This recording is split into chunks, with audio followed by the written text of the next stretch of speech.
सत साहेब। बंदी छोड़ पूर्ण ब्रह्म परमात्मा परम पूज्य पिताजी सदगुरु रामपाल जी के चरणों में दास भाग्येश का कोटि कोटि दंडवत प्रणाम।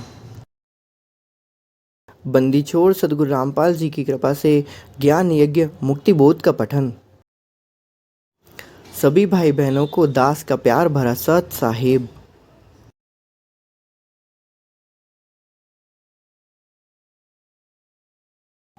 गरीब नमो नमो सतपुरुष को नमस्कार। गुरु की नहीं सुंदर मुनि जन साधवा संतो सर्वस दीन ही। सतगुरु साहिब संत सब दंडोतम प्रणाम। आगे पीछे मध्य हुए तिनको जा कुर्बान। नराकार निर्विषम काल जाल भय भंजनम। निर्दीपम निज निर्गुणम अकल अनुपे सुन्नधुनम। सोहम सुरति समापतम सकल समाना नीरतिल। उजल हिरंबर हरदम बेपरवाह था है। वार पार नहीं मध्यतम गरीब जो सो मेरे सिद्धि होई।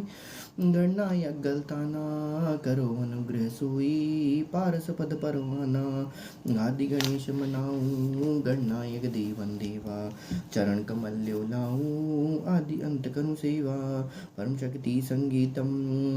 दाता सोई अविगत गुण अतीतम। सत्य पुरुष निर्मोही जगदम्बा जगदीशम। मंगल रूप मुरारी तन्मन्नर पूशीशम। भक्ति मुक्ति भंडारी सुंदर मुनि जन ध्यावे। ब्रह्मा विष्णु महेशा शेष सहस मुख गावे। पूजय आदि गणेशा इंद्र कुबेर सरेखा। वरुण धर्म राय ध्यावे। सुमृत जीवन जी का मन इच्छा फल पावे। 33 कोटि अंधारा ध्यावे सहस 88। उतरे भव जल पारा घट है यम की फांसी। 33 कोटि अंधारा ध्यावे सहस 88। उतरे भव जल पारा घटे हैं यम की फांसी। बंदी छोड़ सतपुरुष सदगुरु साहिब रामपाल जी के चरणों में दास भाग्येश का कोटि कोटि दंडवत प्रणाम। बंदी छोड़ पूर्ण ब्रह्म परमात्मा जगत गुरु तत्व रामपाल जी गुरु के चरणों में दास भाग्येश का कोटि कोटि दंडवत प्रणाम। परम पूज्य पिताजी सदगुरु रामपाल जी के चरणों में दास भाग्येश का कोटि कोटि दंडवत प्रणाम। सभी भाई बहनों को, सभी गण्य पुण्य कर्मी आत्माओं को, सभी साथ संगति वाले भाई बहनों को, सभी भाई बहनों को दास भाग्येश का कोटि कोटि प्यार भरा सत साहिब। परमात्मा की दया से हम लोग ज्ञान यज्ञ कर रहे हैं। हम लोग पढ़ रहे हैं मुक्ति बोध सुमरन के अंक का सलाह। हमने कल पेज नंबर 63 पर हमने पढ़ लिया था। अब यहाँ पर हम पेज नंबर 63 पर पढ़ लिया था। अब हम आगे पेज नंबर 63 का आगे का भाग पढ़ते हैं। ठीक है, तो वहाँ पर परमात्मा ने 62 पे थोड़ा सा सारांश में बताया था कि जिस प्रकार से 13वीं भूत प्रेत किस तरीके से बनते हैं, कि भूत प्रेत अचानक से किस तरीके से बन जाते हैं और सूक्ष्म शरीर के कारण बेचारे उसे व्यक्ति देख नहीं पाते हैं।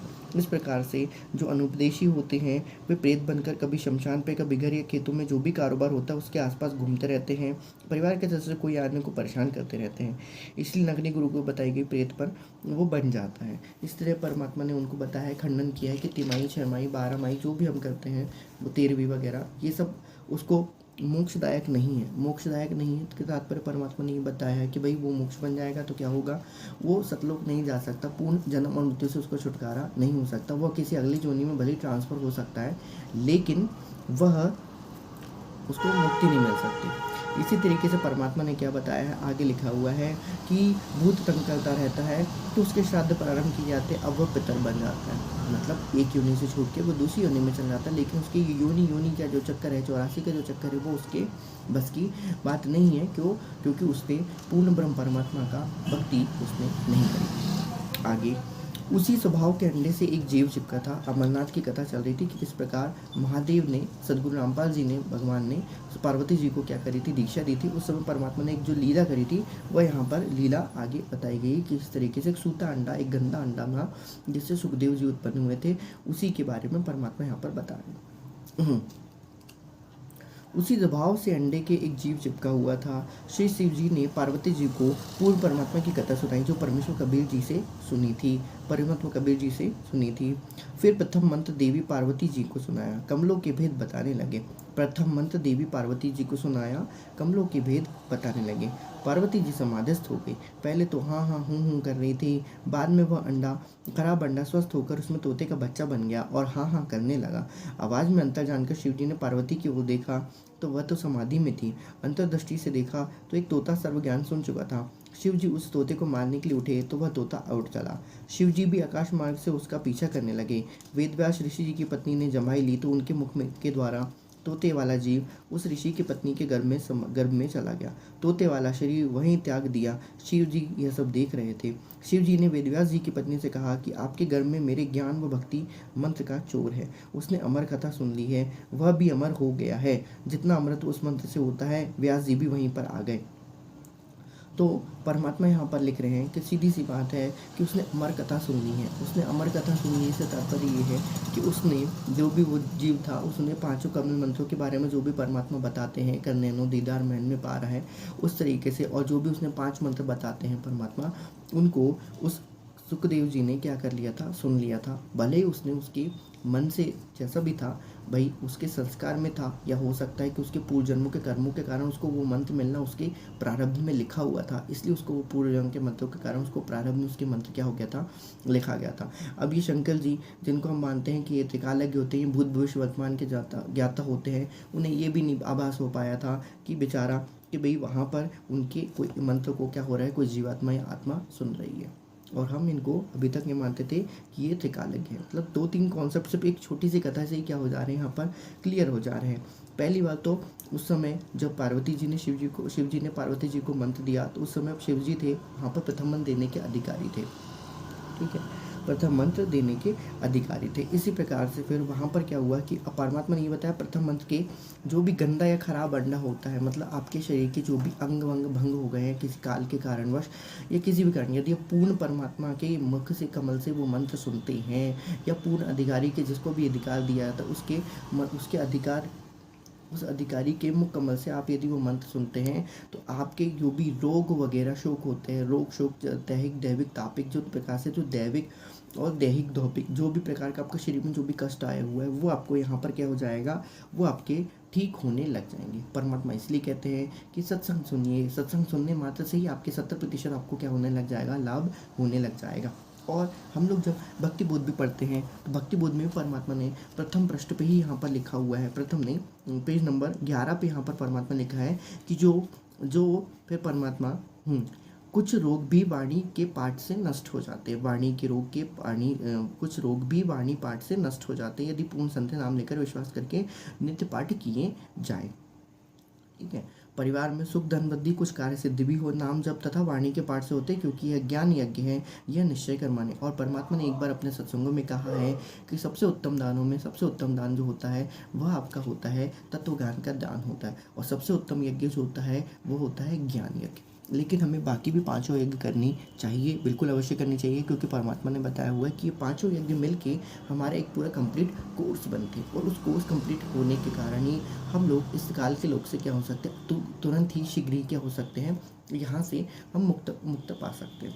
तो परमात्मा ने यहाँ पर क्या बताया कि अब देखिए, उसको अमर कथा सुन ली थी, मेरे ज्ञान व भक्ति मंत्र के चोर हैं, उन्हें ऐसा लगा कि वो चोर हैं, लेकिन उसके प्रारंभ में वो मंत्र जो थे वो लिखे हुए थे। खैर, आगे परमात्मा लिखते हैं वहाँ पर कि उसने अमर कथा सुन ली है, वह भी अमर हो गया है, जितना अमृत उस मंत्र से होता है, जितना अमृत उस मंत्र से होता है। जिस प्रकार से प्रथम मंत्र से जितना अमृत होने वाला है उसको मिल जाएगा, द्वितीय मंत्र से जितना मिलने वाला है उसको मिल जाएगा, और तृतीय मंत्र की बात फिर कहना ही क्या है।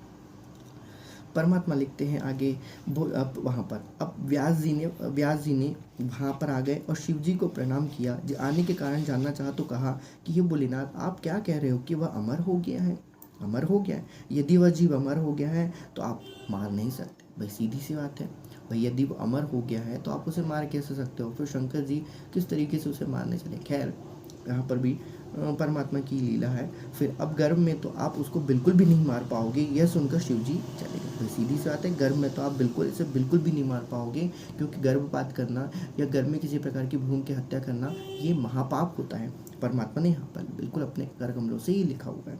खैर, यह सुनकर शिव जी चले गए। पार्वती जी को समाधि से जगाया और अपने निवास स्थान पर चले गए। जिस स्थान पर शिव जी ने पार्वती जी को अमर मंत्र नाम दिया, उस स्थान को अमरनामथ नाम से जाना जाता है, अमरनामथ नाम से जाना जाता है। आगे परमात्मा लिखते हैं कि 12 वर्ष तक व्यास जी की पत्नी को बच्चा उत्पन्न नहीं हुआ। तीनों देवता ब्रह्मा जी, विष्णु जी तथा शिव जी व्यास ऋषि की कुटी पर आए और गर्भ में बैठे जीव से कहा कि आप जन्म लो, बाहर आओ।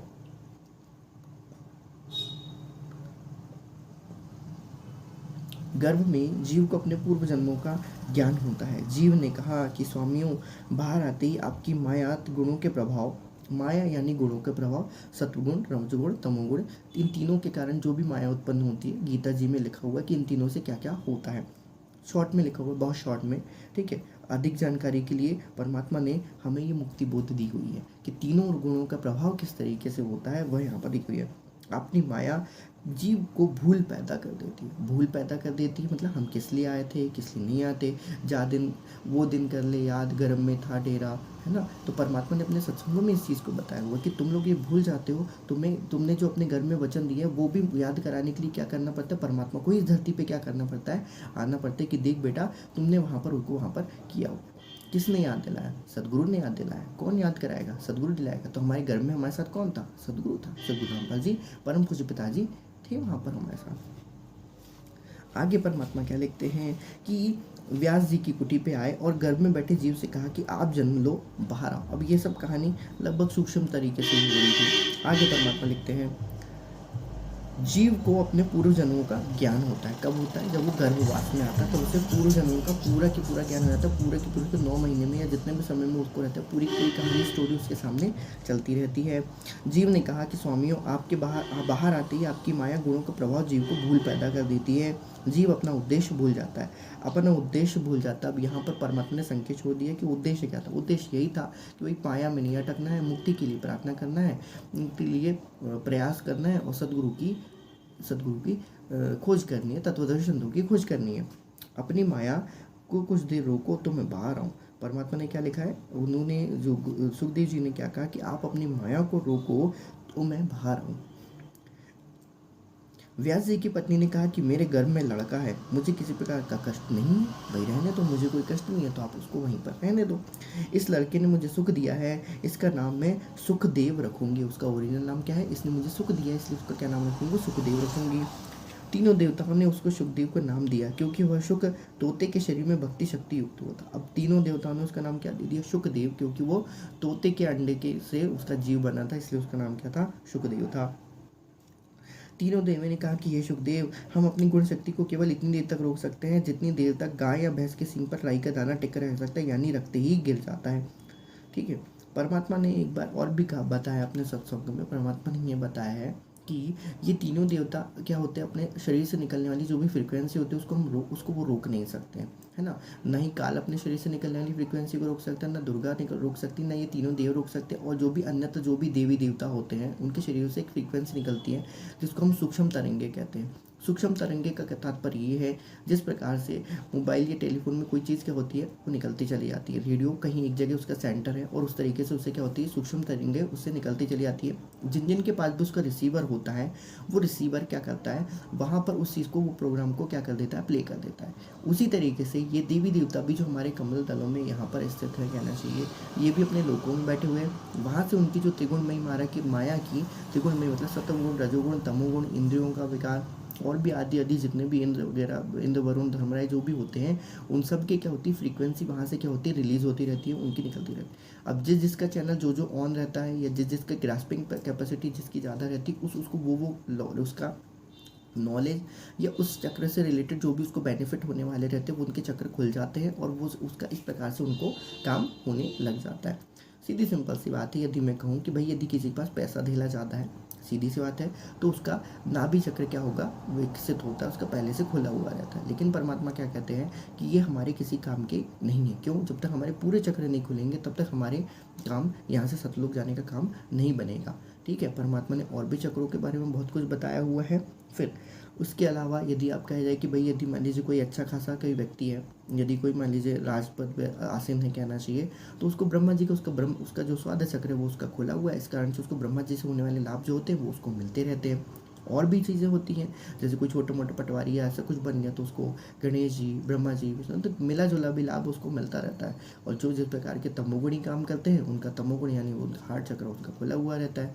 और जो जिस प्रकार से और भी बहुत सारे काम होते हैं, जैसे नाचना कूदना ये वो इत्यादि, फिल्म वगैरह, ये भी, ये सब इनका क्या होता है, इनका कंठ चक्र क्या होता है, खुला रहता है। कंठ चक्र मतलब दुर्गा जी का चक्र खुला रहता है। इस प्रकार से ये क्या कहते हैं, इनमें चटक मटक और वो आकर्षण ये उनके मन में उनका ऑटोमेटिकली उनको मिला हुआ रहता है। इस प्रकार से लोग उनसे क्या होते हैं, बहुत ज़्यादा अट्रैक्ट हो जाते हैं। खैर, ये तो थी एक छोटा सा एक एग्जाम्पल कि फॉर एग्जाम्पल कि इस तरीके से ये चक्र यदि इनके खुले रहते तो काम करते हैं। लेकिन परमात्मा क्या कहते हैं, जब मेरे कोई मंत्र करता है तो मैं उसके पांचों कमलदल क्या हो जाते हैं, खुल जाते हैं। यदि पांचों कमल खुल जाते हैं तो फिर उसके लिए इन सभी देवताओं से लाभ प्राप्त करना क्या हो जाता है, आसान हो जाता है। लेकिन हमें उतना ही यूज़ करना है जितना हमारे लिए काम है। परमात्मा इसलिए कहते हैं साधु साईं इतना दीजिए जहाँ में कुटुंब समाए, मैं भी भूखा न रहूँ साधु भूखा ना जाए। क्योंकि एक बार जब आपके कमल विकसित हो जाते हैं, आपकी कमाई जमा हो जाती है, खट खट खट खट खट खट बहुत तेज़ी से आपकी कमाई क्या होने लग जाती है, खाली होने लग जाती है।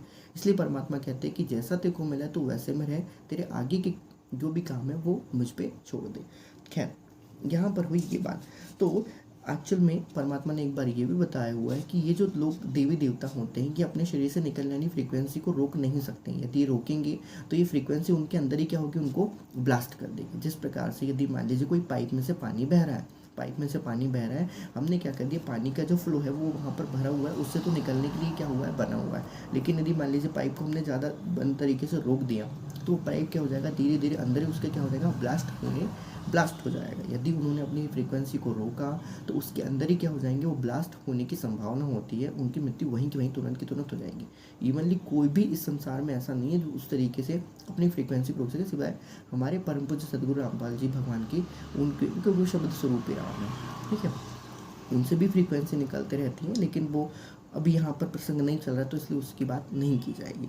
फिर इसके अलावा भी हम इंसानों के अंदर से भी क्या होती है, हमारे जितने भी चक्र होते हैं, जो भी हमारी सोच होती है उस तरीके से हमारे क्या होते हैं, चक्र निकलते हैं। इसलिए परमात्मा ने क्या लिखा है, रह कबीरा वहाँ जाइए रह संतन की प्रीति, इष्ट मिले और मन मिले, मिले सगल रसरीत, कहे कबीरता चाहिए रह संत की प्रीत।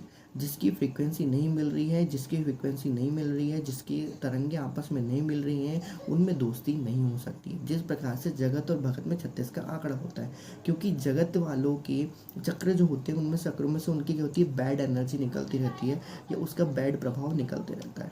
जब बैड प्रभाव निकलता है या उनके चक्र जागृत होते हैं तो उस तरीके से क्या, वो चक्र जागृत नहीं होते हैं, उनमें से फ्रीक्वेंसी निकलते रहती है, तो वो उसको टॉलरेट नहीं कर पाते, उसको सहन नहीं कर पाते, वो उसके आधार पे चलने लग जाते हैं। जैसे कभी ब्रह्मा जी की हो गई तो भाई उनका रजोगुण से उत्पन्न हो गए, रजोगुण से हो गए तो भाई उनका पति पत्नी कर्म में वो मतलब बिल्ड हो गए कहना चाहिए। कभी नाभि चक्र यदि उनका ज़्यादा बढ़ गया, नाभि चक्र यदि मान लीजिए उससे फ्रीक्वेंसी निकलने लगी तो भाई वो किसी तरीके से क्या होंगे, उनको उस तरीके से वो पैसा धेला कमाने में ज़्यादा लगे रहेंगे।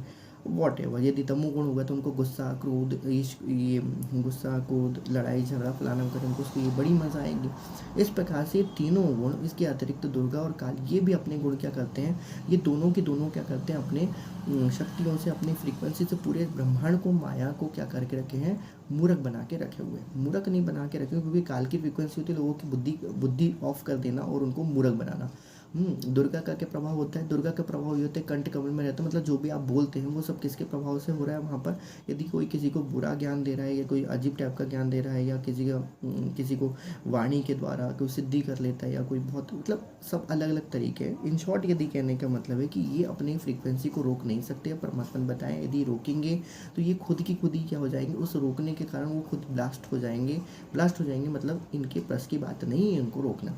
वो जो बस है रोकने की बात, वो किन की है, वो है हमारे सदगुरुदेव के मंत्रों में वो शक्ति है, उनकी वाणियों में वो शक्ति है, उनके सत्संगों में वो शक्ति है, पवित्र भक्ति बोध को नित्य नियम पढ़ने के कारण वो शक्ति है कि जो इन पांचों प्रकार की, ये कई प्रकार की जितनी भी प्रकार की फ्रीक्वेंसी होती है, पांचों देवताओं की फ्रीक्वेंसी को क्या कर देते हैं, वो न्यूट्रलाइज कर देते हैं, रोकते नहीं है, न्यूट्रलाइज कर देते हैं। इसीलिए जब न्यूट्रल के साथ में न्यूट्रल बनेगा तो ही उसकी दोस्ती बनेगी। नेगेटिव और नेगेटिव एक दूसरे को रिफ्लेक्ट कर देंगे।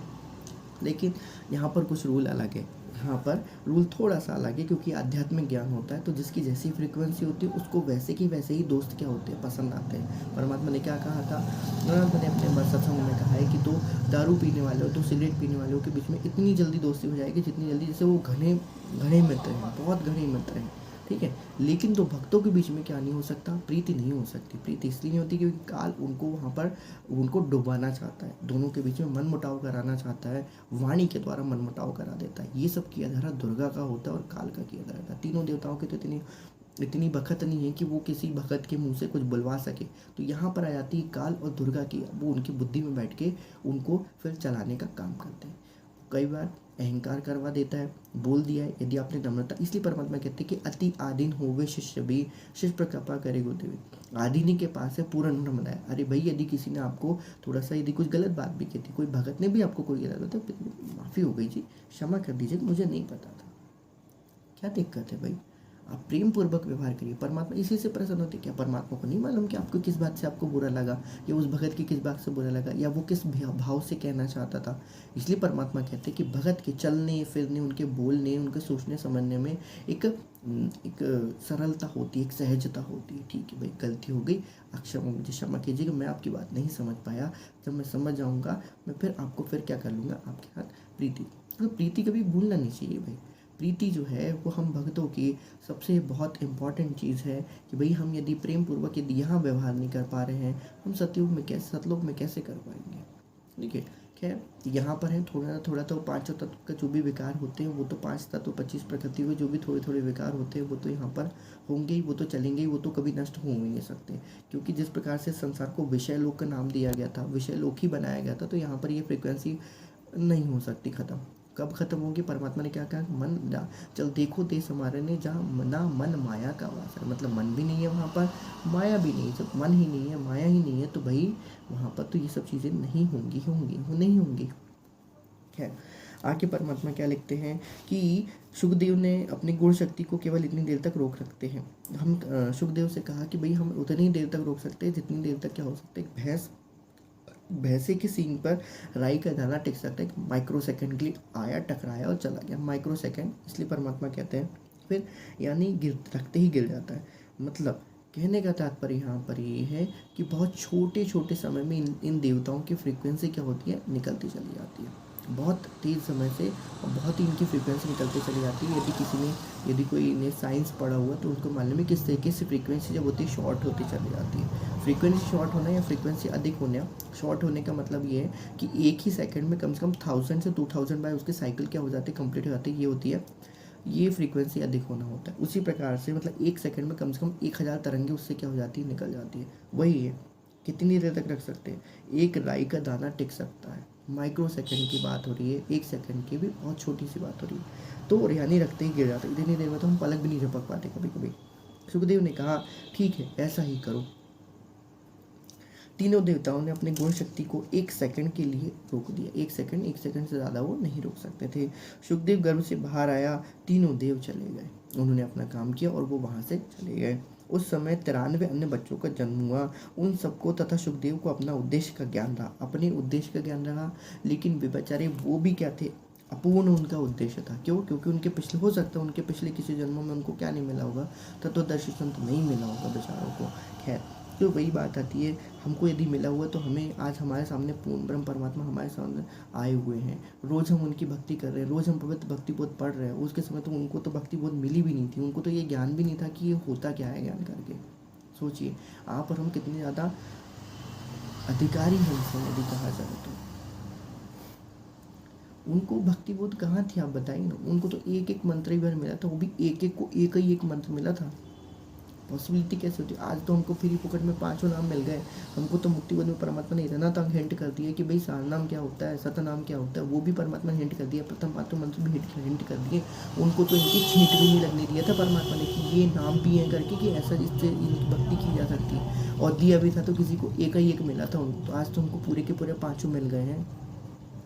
अब नहीं भक्ति करेंगे, अब यदि राग द्वेष ईर्ष्या को नहीं त्यागेंगे, अब यदि हम अपनी मर्यादा को पूरा नहीं करेंगे तो कब करेंगे? काल पूरा जोर लगाया हुआ है कि ये भगत लोग कभी न, मतलब यहाँ से मर्यादा भी इनकी पूरी ना हो पाए। लेकिन परमात्मा क्या कहते हैं, मैं पल पल तुम्हारे साथ हूँ, तुम टेंशन ना करियो। खैर आगे देखिए, बस निचोड़ साधु रामपाल जी के चरणों में दास बकेश का कोटि कोटि धन्यवाद प्रणाम। सभी भाई बहनों को दास का प्यार भरा सत्साहिब। आगे परमात्मा लिखते हैं कि भैया उस समय 93 अन्य बच्चों का भी जन्म हुआ, जिसमें से 9 नाथ तो सिद्ध हुए और 84 सिद्ध बने। 9 नाथ 84 सिद्धा, गुरु की चरण सेवे गोविंदा, है ना। तो उन सबको तथा सुखदेव को अपने उद्देश्य का ज्ञान रहा। उद्देश्य का क्या ज्ञान रहा कि भैया हमें मुक्ति प्राप्त करनी है, बस बात खत्म होती है। वे सब के सब महान भक्त संत और महान भक्त संत सिद्ध बने। सिद्ध बने मतलब जिनमें सिद्धियां थी वो बने। भक्त बने जो भक्त परमात्मा की भक्ति करना चाहते थे। संत बने जो संत बनना चाहते थे, जिन्होंने संत का परमात्मा ने क्या तात्पर्य बताया है कि जो काम क्रोध लोभ वगैरह जो भी विचार विषय बेकार होते हैं उनको जो त्याग देता है या उनमें त्यागने की प्रवृत्ति आ जाती है, वो भी क्या होता है, संत ही होता। तो सिद्ध बने और एक जो है वो सुखदेव बना, ऋषि बना। हम पढ़ रहे हैं मुक्ति बोध पेज नंबर 64, मुक्ति बोध सुमरन के अंक का 7 ऋषि बना। सुखदेव की गर्भ से बाहर आते ही 12 वर्ष का शरीर बन गया। वह उठकर अपनी ओर नाल को, जो कि नली माता के नाभि से बच्चे की नाभि जुड़ी होती है, जेर कहते हैं जिसे, है ना, जेर कहते हैं इसको। यदि हम आज के साइंटिफिक लैंग्वेज में कहा जाए तो उसको हम क्या कहते हैं, प्लेसेंटा कहते हैं, प्लेसेंटा कहते हैं, या उसको गर्भनाल कहते हैं, नाल नौली तो वही है। और नाल को जो नली माता की नाभि से बच्चे के नाभि में जुड़ी हुई होती है, उसके माध्यम से माता के शरीर से बच्चे की परवरिश होती है। उसकी लंबाई लगभग 1.5 फुट तक होती है। अपने कंधे पर डालकर चल पड़ा। तो सुखदेव जी गर्भ से बाहर आए, उन्होंने देखा खुद अपने हाथों से उन्होंने क्या करी, नाल को तोड़ी और वहाँ से वो अपने कंधे पर डाले और वहाँ से भाग गए जंगल की ओर। अब यह विचार किया कि कहीं दूर जाकर काट फेंकूंगा। यह कारण यह था, उनके मन में क्या सोच चल रही थी वो बता रहे, परमात्मा अंतर्यामी है। यह था कि सुखदेव जी नहीं चाहते थे कि मेरे परिवार में मोह बढ़े और मैं भक्ति नहीं कर पाऊंगा। अरे भाई उसको अपना भरोसा ही नहीं था उसके ऊपर। भरोसा कैसे नहीं था, अभी तो उन्होंने बोला त्रिकोणमयी माया रोक दो, 1 सेकंड के लिए रोक दो, मैं निकल जाऊंगा। फिर उन्होंने क्या, फिर मोह बढ़े, वो चाहते ही नहीं थे कि मेरे परिवार में मोह बढ़े, है और मैं भक्ति नहीं कर पाऊंगा। दूसरी ओर व्यास ऋषि ने कहा कि बेटा, हमने तेरे को उत्पन्न होने की 12 वर्ष प्रतीक्षा की है, अब आप जाने की तैयारी कर रहे हो। हमारे बेटे का क्या सुख देखा, अपने घर त्याग कर ना जाओ। सुखदेव ने कहा, ऋषि जी आप वेद शास्त्रों के ज्ञाता विद्वान होकर भी मुंह के दलदल में फंसे हुए हैं। ओए होए, परमात्मा ने एक बार क्या कहा है, विद्वानों के बारे में परमात्मा ने क्या बताया है। अभी इसी समय शायद तक किसी भक्त की टाइमलाइन पे यदि शेयर होगा तो होगा, मेरी टाइमलाइन पे भी मैंने उस भगत की उनके परमात्मा का जो ज्ञान दिया था उसको शेयर किया था। उसमें बताया था कि विद्वान जो होते हैं वो मोस्ट ऑफली सुनी सुनाई बात कहते हैं, लेकिन संत जो होते हैं वो अपनी अनुभूति का क्या करते हैं, शेयर करते हैं, अनुभूति को बताते हैं। जिस प्रकार से आज हम साध संगति वाले भाई बहन जो भी परमात्मा के साथ जुड़े, जो परमात्मा को परमात्मा मानते हैं, वो अपने अनुभव को शेयर करते हैं कि नहीं मेरे साथ ऐसा हुआ, मेरे घर पे आके गुरुजी ने खाना खाया, मेरे घर पे आके गुरुजी ने हलवा आम का भोग लगाया, मेरे घर पे गुरुजी आए, उनका प्रकाश दिखाई दिया, उन्होंने मेरे को आशीर्वाद दिया, उन्होंने ऐसा हुआ वैसा हुआ। ढेर सारी बातें हैं, इतनी है नहीं आप नहीं कह सकते मेरे साथ परमात्मा ने ये किया, मेरे साथ परमात्मा ने वो चमत्कार किए, ये चमत्कार दिए, मुझे डिस्काउंट दिलवाया, मुझे ऐसा किया वैसा किया, so on and so fourth. बहुत सारी बातें हैं। परमात्मा सदगुरु जो चाहे सो करिए, 14 कोटि दूत हम नहीं, ऊत भूत जम त्रास निवारे, चित्रगुप्त के मारे। नो, परमात्मा क्या लिखते हैं आगे कि भाई आप जाने की तैयारी करो, मुंह के घर त्याग कर ना जाओ। सुखदेव ने कहा, ऋषि जी आप वेद शुरू किया था, विद्वान होकर भी मुंह के दलदल में फंसे। विद्वान और संत 2 अलग अलग चीज़ें होती है। विद्वान पहले इंसान बनता है, बाद में वो संत बनता है। संत बनना ज़्यादा इम्पोर्टेंट है, और वो भी ज्ञान आधार की भक्ति करना तो बहुत ही टेढ़ी खीर है। बट लेकिन यदि आप एक बार उस मार्ग पे चलोगे तो वो मार्ग भी आपको क्या लगने लगेगा, आसान लगने लगेगा। जिस प्रकार से एक मजदूरी करने वाले व्यक्ति को पहले 1 दिन 2 दिन 1 महीना लगता है कि नहीं यार मजदूरी बहुत ज़्यादा होती है, लेकिन फिर बाद में जब उसको वो चीज़ हैबिचुअल हो जाती है तो उसको लगता है नहीं कोई बहुत बड़ी बात नहीं है। इसी प्रकार से यदि कोई व्यक्ति पहली बार में कोई चीज़ पढ़ना चालू करता है, इस प्रकार से मैंने ये मुक्ति बोध पढ़ना चालू की थी, हमें लगा था परमात्मा की कृपा से, परमात्मा की कृपा तो पल पल हमारे साथ है, पल पल हर किसी के साथ है, ठीक है। उस पहचानने के लिए उसका कटोरा, उसका पात्र सही होना चाहिए, सुयोग्य सुपात्र होना चाहिए। परमात्मा ने जब पहली बार मुझे लगा कि मैं इतने सारे पेज कैसे पढ़ूंगा और उसमें से क्या पता परमात्मा मुझे कुछ समझ में आ पाए या ना आ पाए, लेकिन नहीं, परमात्मा साधु रामपाल जी ने दया करी, थोड़ा बहुत जितना भी मुझे बन सकता था, जितनी मेरी औकात थी, जितनी मेरी बुद्धि समझने योग्य थी, उतना ही ज्ञान परमात्मा ने मुझे दिया हुआ है। ठीक है, तो यदि कोई थोड़ी बहुत कहीं कमी हो जाती है, थोड़ा कहीं बहुत मुझसे गलती हो जाती है, तो मुझे अपना छोटा भाई समझ के, मुझे एक जीव समझ के, जीव तो हम सभी हैं, कृपया करके मुझे क्षमा कर दीजिएगा। आगे परमात्मा क्या लिखते हैं कि आप मुझे फंसाने का प्रयत्न कर रहे हो। मेरे को अपने पूर्व जन्मों को ज्ञान है, अनेकों बार आप मेरे पिता बने हैं, अनेकों बार मैं आपका पिता बना। अब दोनों को ये काल की माया है कि भाई कभी कभी वो उसको पिता बना देता, उसको पिता बना देता। हम किसको अपना कहें, ये बताइए, किसको हम पुत्र कहें, किसको हम पिता कहें। इसी प्रकार से काकभूषुंड जी भी यही कहते हैं कि आप भाई, यदि गरुड़ जी ने एक बार पूछा भाई आपके माता पिता के बारे में तो बताओ, तो गरुड़ जी ने पूछा तो काकभूषुंड जी कहते कौन थे माता पिता की बात बताऊं, करोड़ों मेरे माता पिता हो चुके हैं, करोड़ों बार मेरा जन्म हो चुका है, लाखों बार मेरे, किस माता पिता के बारे में बताऊं आपको, आप यही बता दीजिए। है कहने का तात्पर्य ये है कि हम जो कहते हैं कि हाँ भाई कि नहीं माता पिता बहुत उनकी सेवा करनी चाहिए, ये करनी चाहिए, नहीं, लेकिन आप ये तत्व ज्ञान आप भूल जाते हो कि काल ने कई बार उसको भी आपका पिता बना हो जो आप जिसके आज पुत्र हो। और ज़रूरी नहीं है, कई बार वो मेल को फीमेल भी बना देता हूँ, फीमेल को मेल भी बना देता, कभी माता को माता बना देगा, पिता को पिता बना, ऐसे कोई गारंटी नहीं रहती है। आपके कर्मों के ऊपर डिसाइड होता है कि आपको किस योनि में आपको जाना होता है। तो वही लिख रहा है कि भैया अनेकों बार आप मेरे पिता बने हो, अनेकों बार मैं आपका पिता बना हूँ, है ना। अनेकों बार हमने 84 लाख प्राणियों के शरीरों को कष्ट होता है, अनेकों बार हमने 84 लाख प्राणियों को कष्ट होता है। अब वो दोनों को कह रहा है, वेदव्यास के लिए भी कह रहे हैं और वो खुद के लिए भी कह रहे हैं, हमने 84 लाख प्राणियों के शरीरों के कष्ट उठाए हैं। अब की बार मुझे मेरे लक्ष्य का ज्ञान है। लक्ष्य का ज्ञान क्या है भाई? भक्ति करना और मोक्ष प्राप्त करना है। मैं भक्ति करके अपना जन्म सफल करूंगा। यह वार्ता सुखदेव जी ने अपने माता पिता की ओर पीठ करके की और आकाश में उड़ गए। एक सिद्धि आकाश से उड़ जाना, पूर्व जन्म की भक्ति से प्राप्ति शक्ति सिद्धि बची थी, उससे उड़ गया। अब परमात्मा क्या लिख रहे हैं यहाँ पर? पूर्व जन्म की भक्ति से प्राप्त सिद्धि शक्ति बची थी, उससे वह उड़ गया, ना कि उन 5 मंत्रों के कारण उसको सिद्धि शक्ति आ गई थी, क्योंकि उसको सिर्फ अमृत मिल गया था उससे। है उसी के अभिमान से कोई गुरु नहीं किया। अब परमात्मा ने इसकी बहुत लंबी कहानी बताई हो कि पहले सुखदेव जी यहाँ से गए, फिर उसके इस तरीके से वो स्वर्ग में गए, मतलब बैकुंठ में गए, बैकुंठ से उनको निकाल दिया गया, फिर वो स्वर्ग में गए। स्वर्ग में जाने के बाद उन्होंने कई बार कहीं विष्णु जी से बात करी, कहीं गरुड़ से बात करी, कहीं और लोगों से बात करी, और ऋषि मुनियों से बात करी।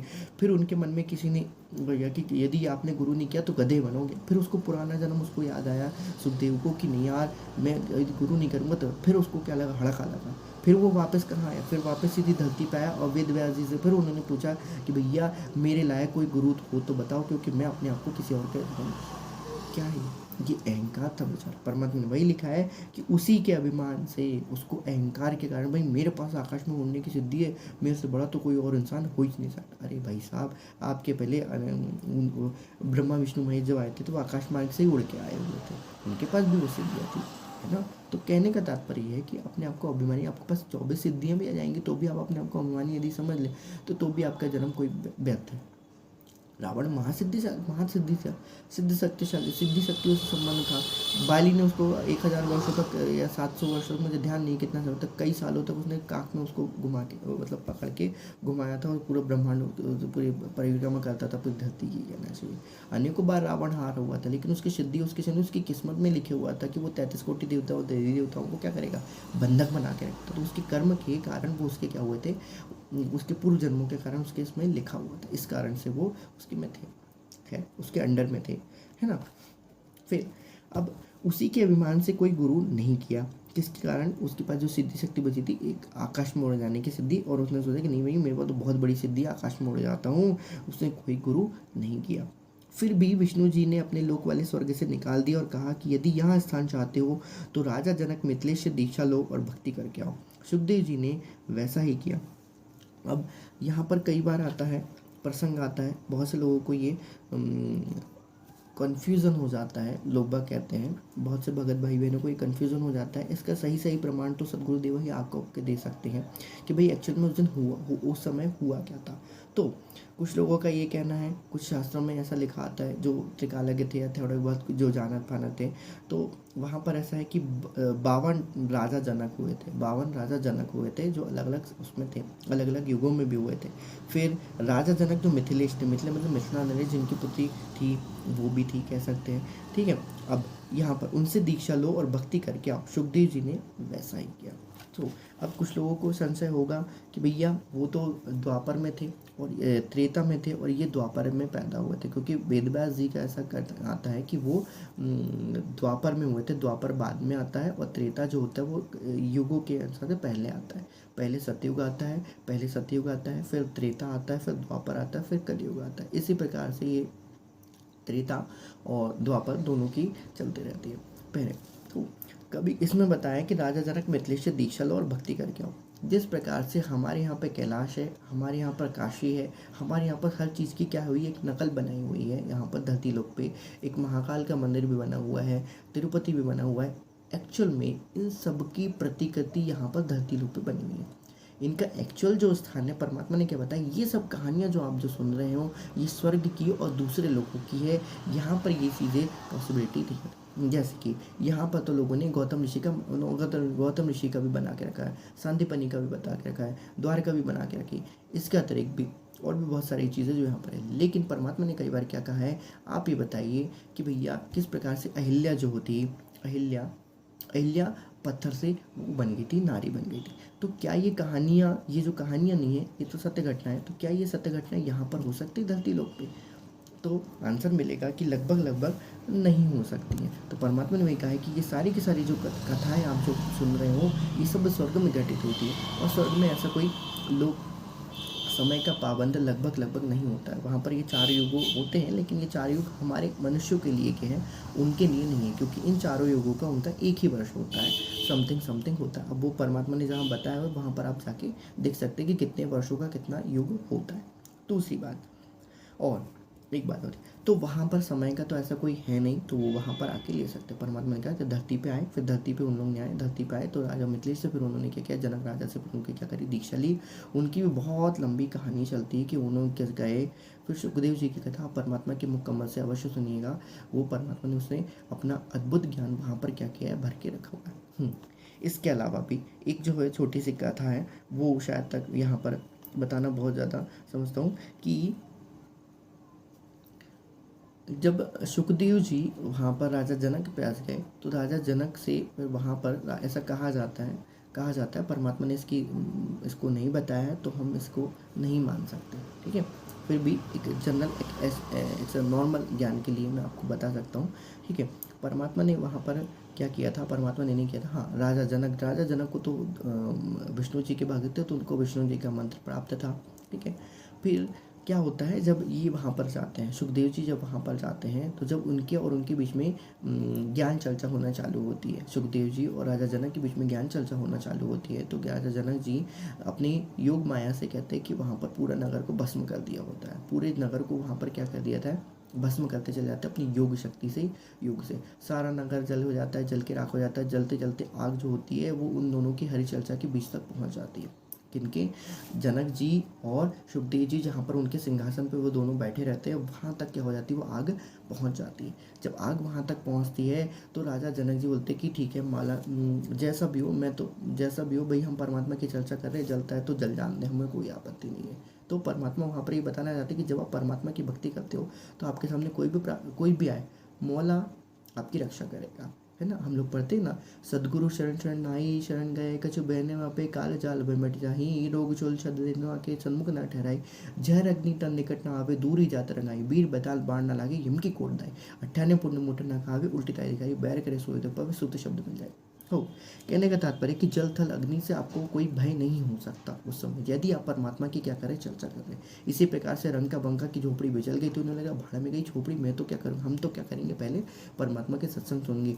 यदि आज इस समय पर यदि हम सत्संग कर रहे हैं, यदि हम साथ संगति कर रहे हैं, ऊपर यदि आकाश में कुछ भी चीज़ हो रही है, अरे युद्ध हो रहा है, कुछ हो रहा है, आग लग गई है, भूकंप आया, कुछ भी है, परमात्मा क्या कहते हैं, तुम अपनी भक्ति में लगे रहना।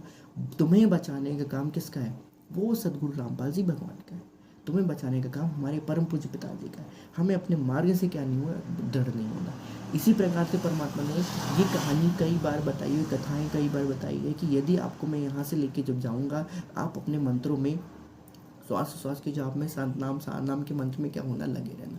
ये मत देखना कि बाजू में क्या है, इधर क्या है, उधर क्या है, नीचे कहाँ से आवाज़ आ रही है, नरक में क्या हो रहा है, स्वर्ग में क्या हो रहा है, ऊपर कौन दिखाई दे, नहीं। जब आप परमात्मा के साथ उधर बैठेंगे, जब आप परमात्मा जब आपको लेने आएंगे, आपको ये बिल्कुल भी पलट के नहीं देखना है कि मेरा घर क्या है, मेरे घर में क्या छूटा है, मेरे घर में क्या कम है, या मैं ये चीज़ नहीं कर पाया, फलानी चीज़ नहीं कर पाई, नहीं, कुछ नहीं। उस समय सिर्फ और सिर्फ परमात्मा ही हमको याद होना चाहिए। कहने का तात्पर्य है जो परमात्मा ने यहाँ पर इसमें कथा बताई हुई है, उसके आधार पे हमको इतना ही परमात्मा के ऊपर क्या हो जाना है, आसक्त हो जाना है कि भाई उसके अलावा कुछ भी, यदि आग भी जलता हुआ भी, संसार जलता हुआ भी दिखाई दे, हमारे घर में आग लग जाए, भूकंप आ जाए, बाढ़ आ जाए, कुछ हो जाए, हमें बिल्कुल भी विचलित नहीं होना है। हम लोग क्या करते हैं, यदि हमारे पास हम पवित्र भक्ति बोध पढ़ रहे, 3 टाइम की आरती करें, जरा से किसी ने आवाज़ लगाया या जरा से फ़ोन आया या कुछ पंखा लाइट गोल बंद हो गई, हम फट से घबराहट होने लग जाती है। क्या है भाई, फ़ोन बजना है, बजने दो, भाड़ा में जाए। पहले भक्ति भाव, उसके बाद में फिर सब कुछ और होगा। नहीं, पहले पूजा होगी, पहले सदगुरु का वचनों के मंत्र जप होंगे, उसके बाद आप फ़ोन ऑफ कर दीजिए। 10 मिनट बाद कोई दिक्कत नहीं है, जिसको जो होना है उसके साथ वो हो गया। तो हमारे 10 मिनट से कुछ नहीं होने वाला उसका, या हमारे 10 मिनट आगे पीछे कर देने से कुछ भी नहीं होना है। परमात्मा की रक्षा करना है तो परमात्मा उसकी रक्षा कर लेगा। यदि नहीं उसकी रक्षा लिखी होगी तो हम पहुंच भी जाएंगे, हम यदि तो भी हमको वो हम नहीं बचा पाएंगे उसको। ठीक है, बाकी तो बहुत सारी बातें होती हैं, लेकिन हाँ, हम लोग यहाँ पर कथा सुन रहे थे कि भाई सुखदेव जी और जब राजा जनक जी के बीच में जब बातचीत होती है तो राजा जनक ने उन्हें परीक्षा लेने के लिए कि क्या ये मेरे योग्य है या फिर नहीं है मेरे शिष्य बनने के योग, उन्होंने क्या किया, पूरे योग माया से पूरे उसके नगर को क्या कर दिया, जला दिया। पूरे नगर को जला दिया। आग जलते जलते पहुंच गई कहाँ, सुखदेव के पास तक पहुंच गई। तो सुखदेव जी देख रहे थे आग जल रही है, कोई दिक्कत नहीं, आग जल रही है, ठीक है। जब तक सुखदेव जी के पास आग नहीं पहुंच गई, तब तक राजा मिथिलेश क्या करते रहे, उसको ज्ञान सुनाते रहे, और आग जलते जलते जलते जल गई, पूरी नगर चल गया। उनके जो दास दासी थे वहाँ पर आए, बोले महाराज नगर जल रहा है, कुछ करिए, महाराज नगर जल रहा है, कुछ करिए। उन्होंने, नहीं, मैं परमात्मा की चर्चा कर रहा हूँ, मैं अभी अपने भगत भाई के साथ बैठा हूँ, कृपया करके आप मुझे डिस्टर्ब ना करें। 3 बार बोला, 4 बार। जब उसकी तपन सुखदेव को लगी, उस योग अग्नि की या अग्नि की तपन जब किसको लगी, सुखदेव को लगी, तब सुखदेव ने उनसे प्रार्थना करी, गुरुजी मुझे तपन लग रही है। तो वो कहते हैं, तो कहने का भाव ये था कि जब वो अमर हो चुके थे तो उनको उस अग्नि की ताप नहीं लगनी चाहिए थी। यदि वो अमर थे, बताना था उनको कि भाई तुम जिस प्रकार की सिद्धि कर रहे हो, जो प्रकार की तुमने वो किया, तुम्हारे शास्त्र चल के राख हो गए, तुम्हारे पास कख का भी ज्ञान नहीं है, कक का ज्ञान नहीं है, मतलब आपको इस चीज़ का बिल्कुल भी ज्ञान नहीं कि ये सब कुछ है, चलती जासी है, सब कुछ चलती जासी है, देह भी है, देह का भी कोई भरोसा नहीं है। आपको जितना समय मिला है उतना समय आपको क्या करना है, प्रभु चर्चा में। ठीक है, उनकी बात होती है। फिर राजा जनक जी जब सुखदेव जी को जब ये मतलब आखिरी जब ज्ञान देते हैं, उसके बाद बोलते कि ठीक है भाई, हम आपको क्या कर देंगे, हम नामदान दे देंगे। फिर कुछ समय बाद वो नगर जैसा था वैसा की वैसा ही हो गया। ठीक है, एक और बात होती है जो परमात्मा ने नहीं बताई है, लेकिन परमात्मा ने जब 750-600 वर्ष पूर्व जब परमात्मा आए हुए थे, तब परमात्मा ने अपने सत्संगों में कहा करते थे, परमात्मा ने कई बार अपने सत्संगों में कहा है, भाई आप जैसा सोचते हो वैसा नहीं है ना। तो यहाँ पर एक बात आती है, मैं आपको कुछ परमात्मा आपको कुछ बताना है, मौला जल से थल करे, थल से जल कर दे, साहिब तेरी साहिबी, शाम कहूँ अकसेत। ठीक है, परमात्मा यहाँ पर क्या बताते हैं कि मौला जल से थल करे, थल से जल कर दे, साहिब तेरी साहिबी, श्याम कहूँ अकसेत। उसके अलावा जिस प्रकार से आपने परमात्मा के साथ एक लीला देखी होगी, परमात्मा ने कई बार बताया। इब्राहिम सुल्तान की कथा बताई होगी। इब्राहिम अदम सुल्तान के बारे में परमात्मा क्या बताते हैं कि परमात्मा ने, यदि आपको थोड़ा सा ध्यान आया होगा तो परमात्मा ने क्या किया था, एक टेम्परेरी एक छोटा सा माया से एक छोटा सा क्या कर लिया था, वहाँ पर घर बना लिया था। जब इब्राहिम सुल्तान उधर ही जिस रास्ते से क्या कर रहा था, वो आखेट खेलने जा रहा था, वहाँ पर परमात्मा ने माया से एक छोटा सा नगर रच लिया था। उस नगर में उसने क्या किया था, 3 कुत्ते रखे थे, काले कुत्ते रखे थे, और एक को छोड़ दिया था। हाँ, 2 कुत्ते या 3 कुत्ते, मुझे ध्यान नहीं है ना। तो कुत्तों को उन्होंने रख लिया था, ठीक है, कुत्तों को रख लिया था, और फिर वहाँ पर वो बैठ गए थे। अब वहाँ पर जब वो राजा इब्राहिम सुल्तान जब वहाँ पर आता है, उसको प्यास लगती है। अब देखें, उसको प्यास लगने का कोई कारण नहीं था, लेकिन फिर भी जब परमात्मा ने उसकी किया तो बुद्धि घुमाई तो उसको प्यास लग गई, वो वहाँ पर आया कर, फिर वो बात करने उन्होंने ऐसा ट्रीटमेंट किया जैसे कि वो जानते ही नहीं कि कौन है। बोले आओ बैठो, क्या दिक्कत है।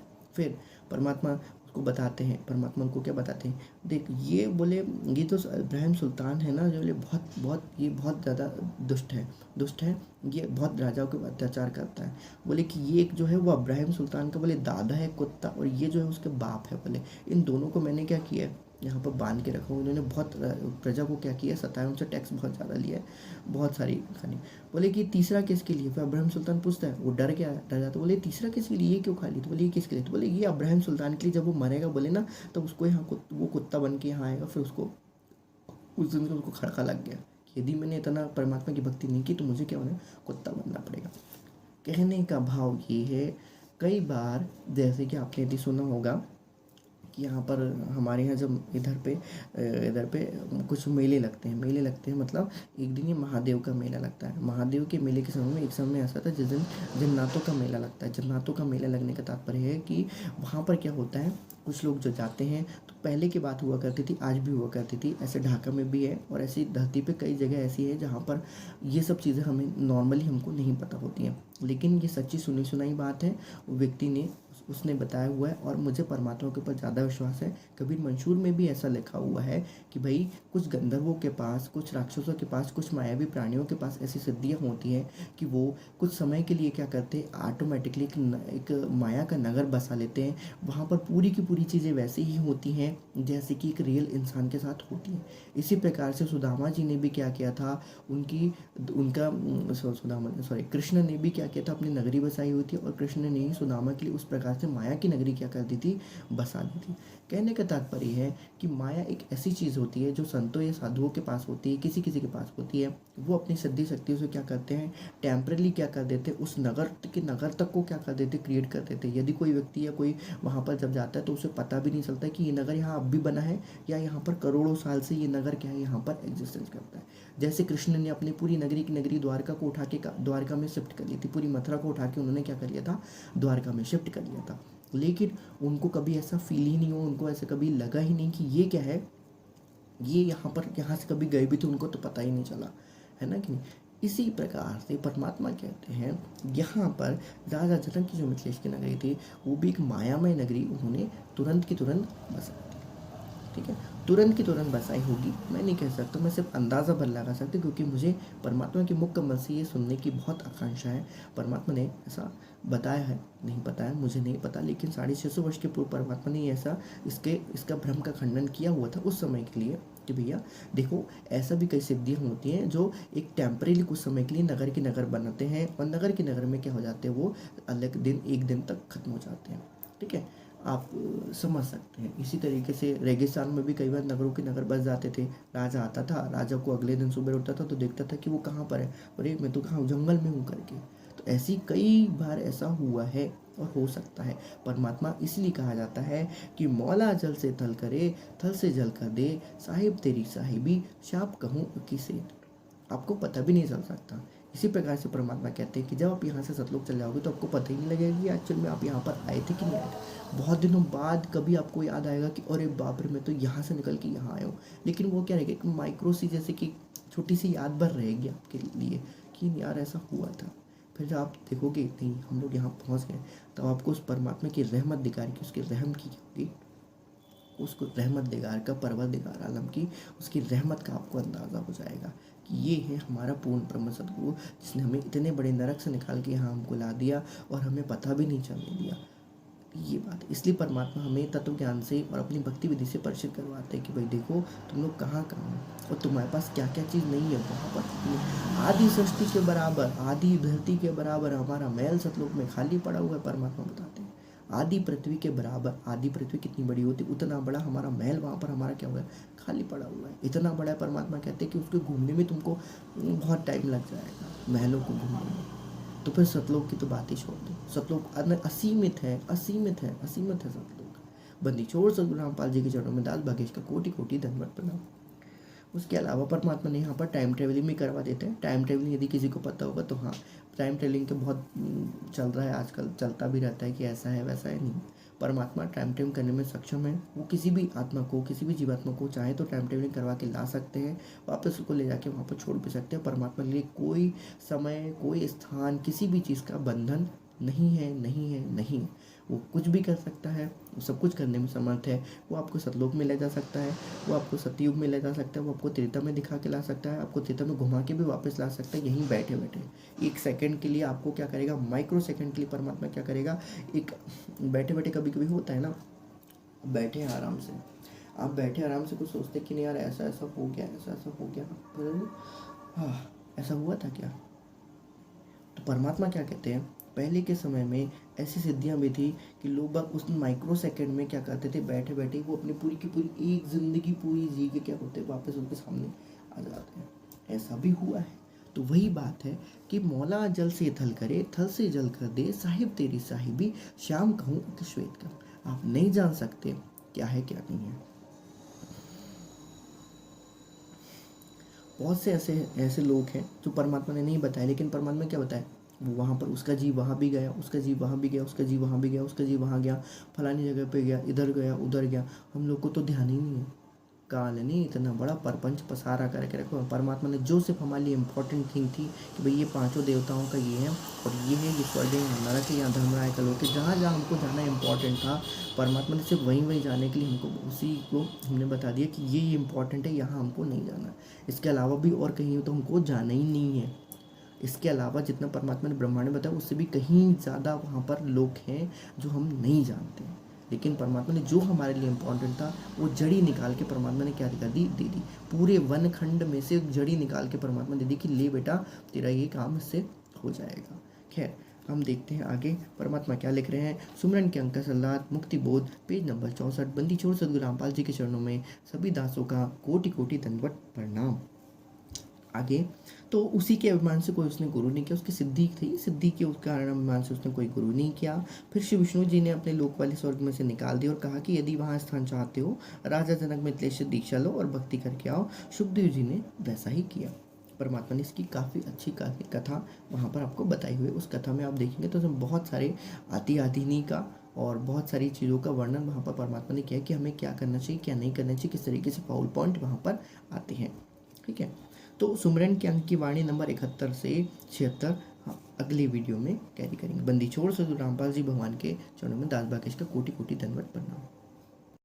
एक घड़ी आदि में पुनियाद, कबीर संगत साधु की कटे कोटि अपराध।